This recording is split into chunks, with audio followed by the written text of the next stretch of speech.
Dans cette vidéo, nous allons parler des rangs centiles.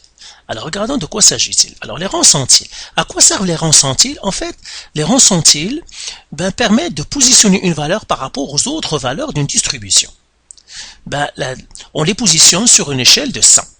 Alors, comment on définit les rangs centiles? C'est pour ça qu'on les appelle centiles, parce que l'échelle, c'est 100. Les rangs centiles, par exemple, d'une valeur x, on fait rang centile de x sur 100 égale nombre de données inférieur ou égal à x qui divise nombre total de données. Nombre total de données. Alors, quand on calcule le rang centile, eh bien, si le résultat est un nombre à virgule, on prend toujours l'entier supérieur. Donc, si R de x, le rang centile de x est un nombre décimal,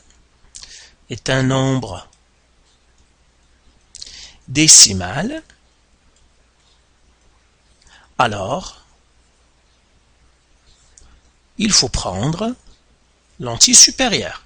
Il faut prendre l'entier supérieur. L'entier supérieur. Ça veut dire quoi? Eh bien, ça veut dire, donc, exemple, si par exemple, disons, on a trouvé R100 de x, on l'a trouvé par exemple 40,1, eh bien, on va prendre 41. Donc, ceci, ça veut dire, le rang centile, ça va être 41. De x serait 41, ça veut dire, on prend l'entier supérieur, 40,1, puisqu'il y a la virgule, on ne fait pas un arrondi, on prend l'entier supérieur. Alors, regardons un exemple pour mieux maîtriser. Alors, pour calculer le rang centile dans une distribution d'une donnée, il faut s'assurer que, premièrement, que la distribution est ordonnée du plus petit au plus grand. Sinon, vous devez le faire. C'est comme si vous allez trouver la médiane, vous devez toujours vous assurer que les données sont ordonnées du plus petit au plus grand. Alors, regardons par exemple, on va chercher le rang centile de 74 par exemple. Donc, ça c'est 74.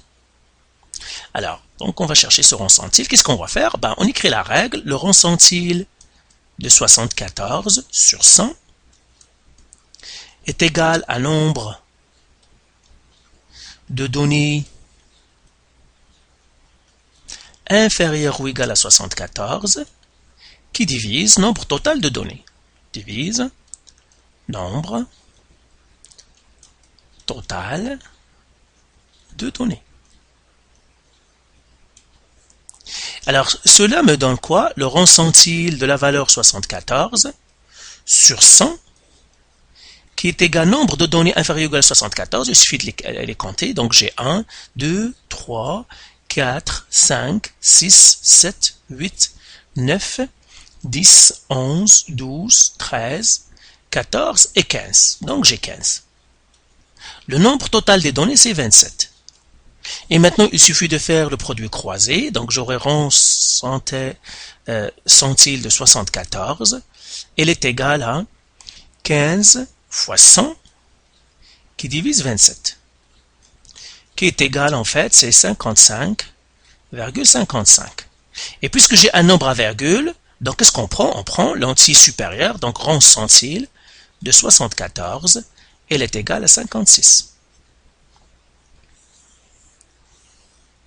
Donc ici, je peux écrire c'est 56.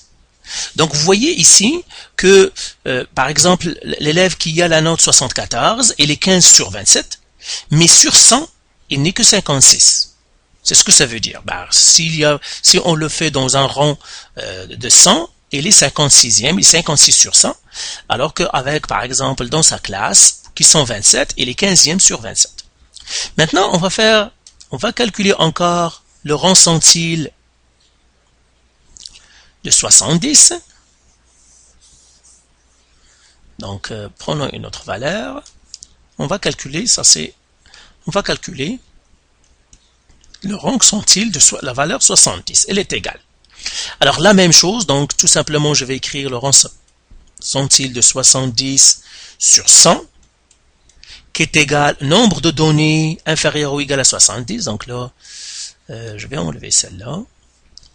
Alors le nombre de données 70, donc je vais encercler premier en 70. Vous voyez ici, je vois qu'il y a 370. S'il y a 370, je dois toujours encercler celle qui est la plus loin.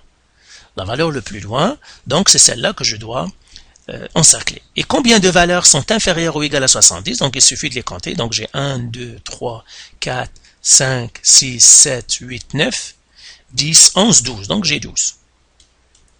Sur 27. Donc par exemple, celui qui est la note de 70, il est 12 sur 27. Alors maintenant, je calcule le rang centile en faisant le produit croisé de 70, elle est égale à 12 fois 100, qui divise 27. Alors si je fais ce calcul, eh bien je trouve 44,44.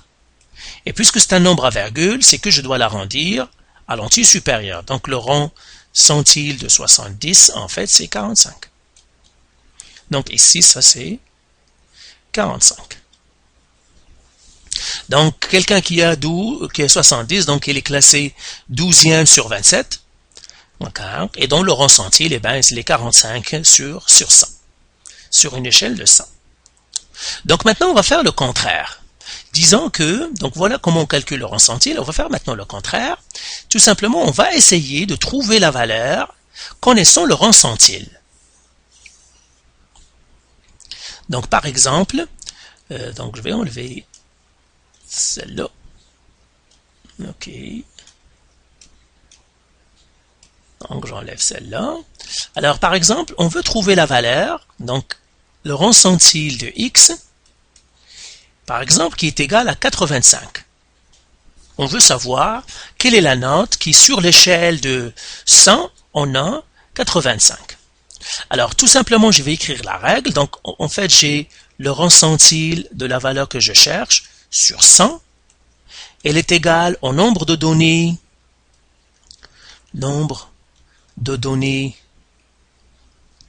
inférieur ou égal à x sur nombre de données total. Nombre total de données. Nombre total de données. Pardon. Nombre total de données.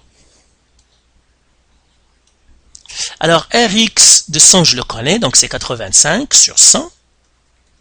Est-ce que je connais le nombre de données inférieur ou égal à x? Non, donc je mettrai un point d'interrogation à sa place. Sur nombre total de données, est-ce que je le connais? Oui, c'est 27. Alors maintenant, je vais trouver le point d'interrogation. Ben, il suffit de faire le produit croisé. Point d'interrogation est égal à 85 fois 27 qui divise 100. Et là, donc calculatrice, donc j'ai 85 fois 27 égale qui divise 100 et qui me donne 22,95. C'est 22,95. Ça veut dire le nombre de données inférieur ou égal à x est égal à 22,95. Mais quand on trouve un nombre à virgule, dans ce cas-là, quand on cherche le x, eh bien, on prend toujours la valeur inférieure, l'entier inférieur. Donc ici, on va écrire, on prend l'entier inférieur, donc on a celui-là, en fait, il est égal à 22. Ça veut dire quoi? Eh bien, ça veut dire le nombre de données inférieur ou égal à x est égal à 22. Donc, je vais effacer ici pour que je l'écrive. Donc, j'efface ça. Donc, je vais écrire nombre de données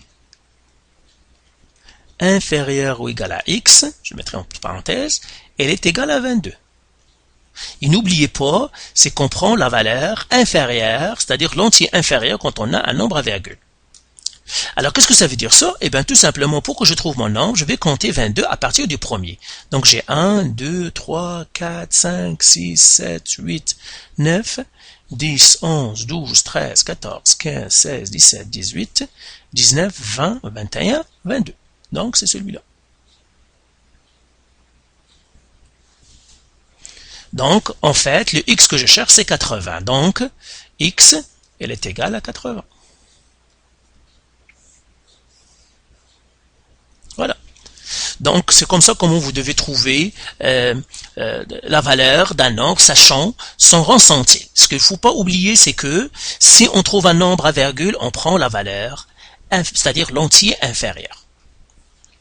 Donc voilà pour le rond centile. Faites les exercices du site et les exercices de votre manuel.